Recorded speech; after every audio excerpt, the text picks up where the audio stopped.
नमस्कार दोस्तों, आज मैं आपके लिए गणित के इंपॉर्टेंट क्वेश्चन कराऊंगा। तो चलिए स्टार्ट करते हैं। पहला सवाल है, दो संख्याओं का योग 16 है तथा अंतर 2 है, तो दोनों संख्याओं का गुणनफल क्या होगा। देखिए, कोई दो संख्या लीजिए, पहली संख्या मैंने ए ले ली, दूसरी संख्या बी ले ली, और दोनों का योग बोला गया है कि 16 है। ठीक है, और उन्हीं दोनों संख्याओं का यानी कि उन्हीं दोनों ए और बी का जो अंतर आएगा वो 2 आना चाहिए।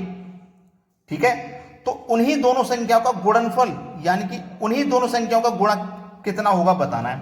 तो हमें दो संख्या ऐसी लेनी है कि जिनको अगर मैं जोड़ूंगा तो 16 आ जाए और उनका अगर मैं अंतर करूं तो 2 आ जाए। चलिए मैं दो संख्या ऐसी ले लेता हूं।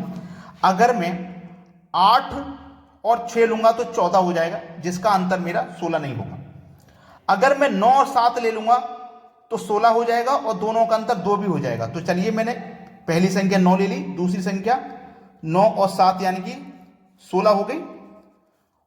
ए मैंने 9 लिया है, बी मैंने 7 लिया है, दोनों का अंतर मेरा 2 हो जाएगा, यानी कि कंडीशन को सेटिस्फाई करना है। ये 9 और 7 ये इन दोनों कंडीशन को सेटिस्फाई करना है। ए मेरा 9 लिया, बी मैंने 7 लिया, तो 9 सत्ते कितना हो जाएगा भैया, 63 हो जाएगा।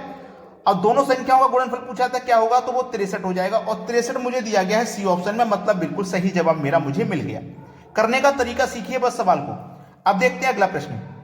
अगला सवाल है, 1 से 100 के मध्य आने वाली सभी प्राकृत संख्याएं जो 7 का गुणज हैं उनका योग क्या है। बहुत अच्छा सवाल। 7 का गुणज, सबसे पहले 7 का गुणज 7 होगा, उसके बाद में 14, फिर 21, फिर 28। ऐसे ही दोस्तों कहां तक कटना चाहिए, 100 तक। 100 तो कटता नहीं, 100 से पहले देखो 98 कटता है 7 से। ठीक है, 98 तक कट जाएगा। अब उनका योग हम कैसे करेंगे भाई, सभी का मैं योग करूं लिख के, सभी को लिखना पड़ेगा, फिर सबको जोड़ना पड़ेगा। ऐसा नहीं करना, बहुत समय लगेगा, हमको सीखनी है ट्रिक। तो योग निकालने की जो ट्रिक मैं आपको बता रहा हूं, यहां पे ध्यान रखना कि पहले आप ये देख लो इनका अंतर क्या है। समान अंतर होना चाहिए, सभी में देखेंगे 7-7 का अंतर है। जब अंतर आपका समान रहेगा ना, अंतर जब आपका समान रहेगा तो बस सवाल खत्म हो गया, समझ लीजिए। ठीक है, फर्स्ट संख्या प्लस लास्ट संख्या डिवाइडेड बाई 2, उसके बाद में जितनी संख्याएं उतने से गुना। तो ये पहली संख्या 7 है और 98 तक पहुंचते पहुंचते कितनी संख्या हो जाएंगी, 14। जितनी संख्या उतनी से गुना, बस हो गया सवाल खत्म। ठीक है, सवाल खत्म हो गया। 98 और 7 को जोड़ेंगे 105, डिवाइड में 2 गुने 14, 2 से कट जाएगा 14 7 बार में, 7 का गुना करेंगे, 7 पंजे 35 का 5 हासिल लगा 3, 7 का 0 में करेंगे तो 0 रहेगा, हासिल का जो 3 था वही आ जाएगा, 7 एकम 7, 735 हो जाएगा। पहला ऑप्शन बिल्कुल सही जवाब। सभी को क्लियर हो गया ना सवाल। अब देखते हैं अगला प्रश्न। अगला सवाल है, 45 मिनट को एक दिन के भिन्न के रूप में व्यक्त कीजिए। एक दिन के भिन्न के रूप में लिखना है।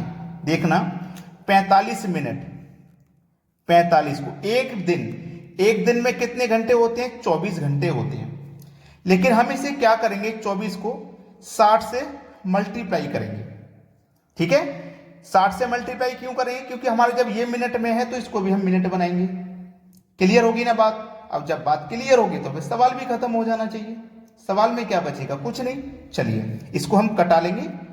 मैं इसको कटाऊंगा, 3 से ये भी कटेगा, 3 से ये भी कटेगा,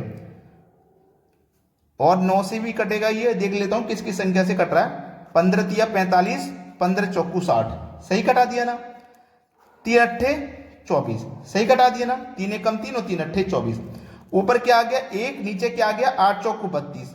बस सवाल खत्म। 1/32 के भिन्न के रूप में लिखा जाएगा। देखो किस ऑप्शन में है, बी ऑप्शन, बिल्कुल सही जवाब। अब देखते हैं अगला सवाल।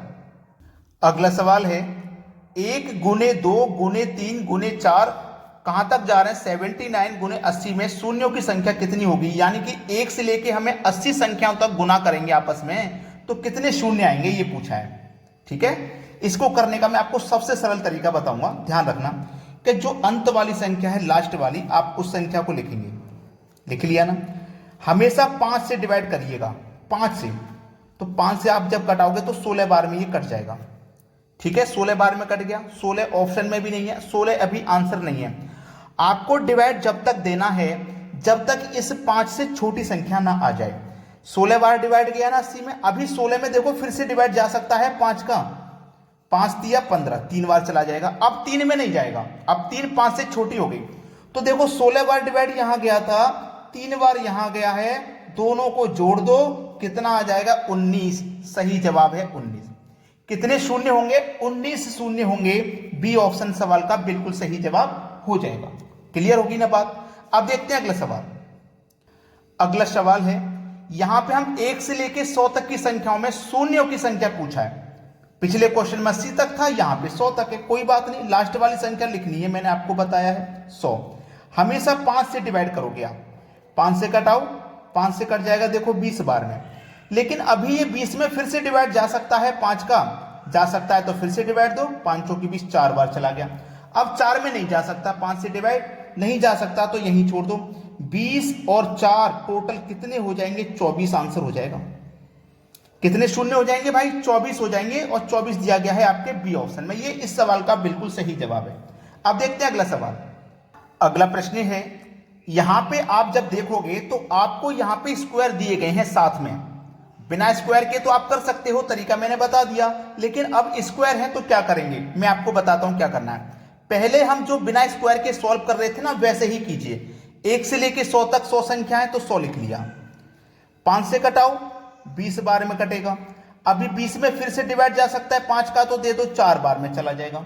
ठीक है, 20 और 4 कितना हो गया? दोनों को जोड़ेंगे तो 24 हो गया। यहां तक तो सही है, इतना तो आप सीख चुके हो। लेकिन 24 हमारा आंसर हो जाता अगर ये पावर इसके ऊपर नहीं होती तो। अब स्क्वायर में पावर चल रही है तो फिर क्या करेंगे?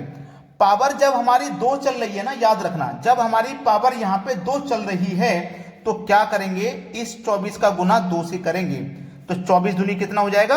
48। बस सवाल खत्म। 24 दिना कितना हो गया? 48 हो गया। 48 कहां मिलेगा? बी ऑप्शन में मिल जाएगा। अगर पावर इसके ऊपर 3 चल रही होती तो गुना 3 से कर देते। अगर पावर 4 इसके ऊपर चल रही होती तो पावर 4 चल रही होती तो 4 से गुना कर देते। सवाल खत्म हुआ। सभी को क्लियर होगी ना बात? अब देखते हैं अगला प्रश्न। अगला सवाल है, अब इस सवाल में आप देखोगे इतनी बड़ी संख्या है, फिर मल्टीप्लाई में इतनी बड़ी है, फिर मल्टीप्लाई में ये रही, फिर मल्टीप्लाई में ये, फिर मल्टीप्लाई में, और गुणनफल में इकाई अंक क्या होगा? इतनी बड़ी बड़ी संख्याओं का आपस में जब गुणा कर दोगे तो लास्ट में इकाई का अंक क्या होगा वो पूछा है।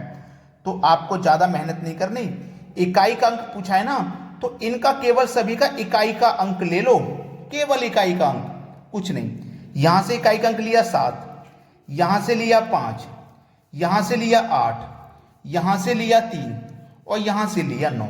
ठीक है, 7 पंजे 35 हुआ। इस 35 में से भी केवल इकाई अंक ले लो, 5 अट्ठे 40 हो गया। इस 40 में से भी केवल इकाई अंक ले लो। अब 0 का मल्टीप्लाई आप किसी भी संख्या से कर दो, 0 ही आएगा भाई साहब। कोई भी बच्चा ये नहीं कह सकता कि 0 नहीं आएगा। पहला ऑप्शन बिल्कुल सही हो जाएगा। इकाई अंक आसानी से निकाल लोगे ना। लाइक का बटन दबाना मत भूलना, और उन बच्चों तक वीडियो को जरूर शेयर कर देना जो एग्जाम की तैयारी बहुत मेहनत से कर रहे हैं। ठीक है दोस्तों, धन्यवाद।